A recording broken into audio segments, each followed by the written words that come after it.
Welcome to Libro study guys. Next paper की तरफ बढ़ते हैं। MLIE 103 जो कि ऑप्शनल पेपर है एकेडमिक लाइब्रेरी सिस्टम का, और देखेंगे कैसे क्वेश्चन आया है। 3 घंटे का ही पेपर है और 100 मार्क्स का है। ऑल क्वेश्चन आपको अटैम्प्ट करने हैं। चलिए आगे बढ़ते हैं। Discuss the important programs of UGC in the development of academic libraries in India. और करके क्वेश्चन दिया गया है, what do you mean by library governing body, state its need, powers and functions, enumerate the different types of collections of an academic library. Second question दिया गया आपको, discuss the steps to be taken for care and evaluation of such collections. और करके एक और ये दूसरा ही question आपको और करके दिया गया है, what do you understand by weeding out policy, discuss the type of material to be weeded out. Third question की तरफ बढ़ते हैं। Explain the role of national and international agencies in continuing education programs CEP for list professionals के लिए। और करके दिया गया आपको question, what do you mean by staff recruitment and selection, discuss the norms provided by different bodies for this purpose, explain the term library consortium। Fourth question की तरफ बढ़ते हैं guys. Discuss the role of INFLIBNET in this regard, और what do you understand by resource sharing, explain its need and objectives। Fifth question की तरफ बढ़ते हैं। User education, functions of a university library, methods of financial estimation, curriculum development committee, shelf rectification. 5 part आपको दिए गए हैं, 3 आपको करने हैं।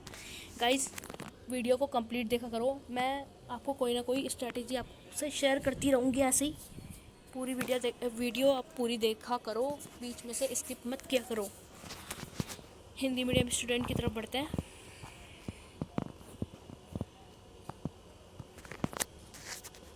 भारत में शैक्षिक पुस्तकालयों के विकास से संबंधित विश्वविद्यालय अनुदान आयोग के महत्वपूर्ण कार्यक्रमों की चर्चा कीजिए। और करके आपको क्वेश्चन दिया गया है, पुस्तकालय शासी निकाय से क्या अभिप्राय है, इसकी आवश्यकता, शक्तियों और कार्य का उल्लेख कीजिए। सेकंड क्वेश्चन आपको दिया गया है, शैक्षिक पुस्तकालयों के संग्रहों के विभिन्न प्रकारों की परिगणना कीजिए। ऐसे संग्रहों की देखभाल और मूल्यांकन करते समय उठाए जाने वाले कदमों की चर्चा कीजिए।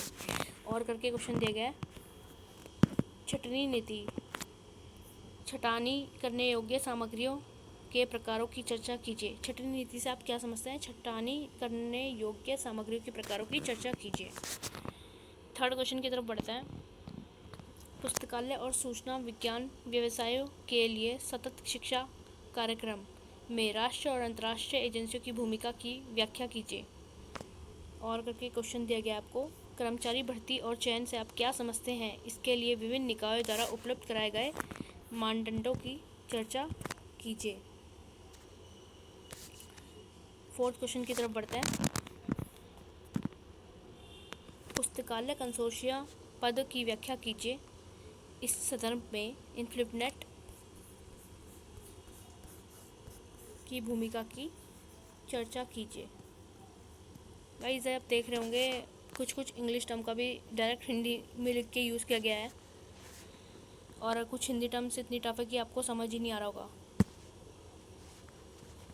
संसाधन सहभागिता से आप क्या समझते हैं, इसकी आवश्यकता और उद्देश्य की व्याख्या कीजिए।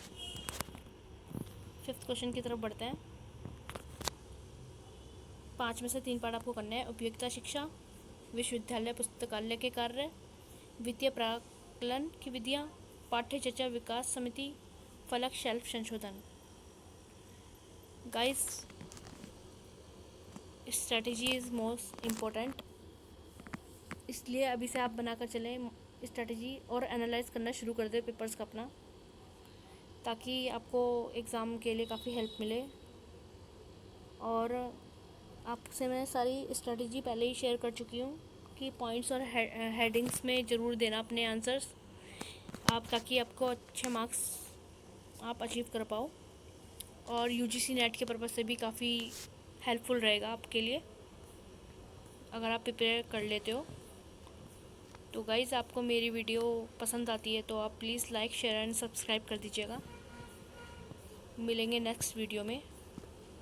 Okay, thanks.